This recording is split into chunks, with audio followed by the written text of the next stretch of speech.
हरी, गांव का एक गरीब किसान।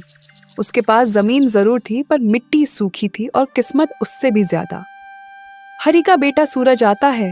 बाबा, अब तो बरसात भी नहीं हुई, बीज कहाँ से लाओगे? हरी थोड़ा थका हुआ लेकिन मुस्कुराकर बोलता है, बेटा, बीज नहीं तो उम्मीद बो देंगे, शायद वही उग जाए। दोनों खेत की तरफ देखकर कुछ सोचने लगते हैं। जब हरी और सूरज घर जा रहे होते हैं तो वही गांव वाले बैठे हुए होते हैं।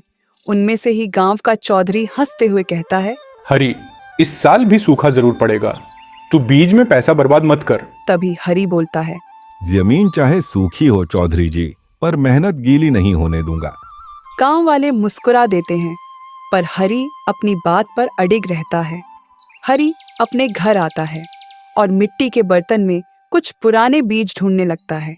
तभी हरी की बीवी बोलती है, ये बीज तो पिछले साल के हैं, कामयाब होंगे क्या? फिर हरी कहता है, अगर दिल सच्चा हो तो बीज भी समझ जाते हैं कि मेहनत कौन कर रहा है। हरी बीज को झोले में रखकर खेत की ओर निकल पड़ता है। हरी और सूरज दोनों मिलकर बीज बोने में जुट जाते हैं। कुछ ही देर में आसमान में काले बादल घिरने लगते हैं। कुछ बूंदें बारिश की गिरती हैं और हरी मुस्कुराता हुआ सूरज से कहता है, देख बेटा, भगवान मेहनत का साथ कभी नहीं छोड़ता। 2 महीने बाद गांव की सारी जमीनें सूखी हो जाती हैं। सब जगह फसलें मुरझाई हुई होती हैं, पर हरी के खेत में हरी हरी बालियां झूम रही हैं। यह देखकर चौधरी, अरे हरी, तेरे खेत में ये कैसे हुआ? हमारे खेत तो सूख गए। हरी बोलता है, मैंने सिर्फ बीज ही नहीं बोया था चौधरी जी, मैंने अपना भरोसा भी बोया था। अगले दिन गांव वाले चौपाल पर इकट्ठा होते हैं।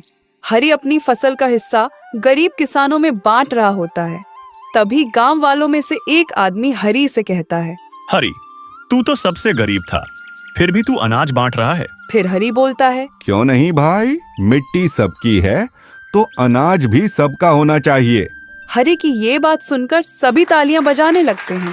फिर इस दिन के बाद हरी और उसका परिवार बड़ी खुशी से रहने लगा।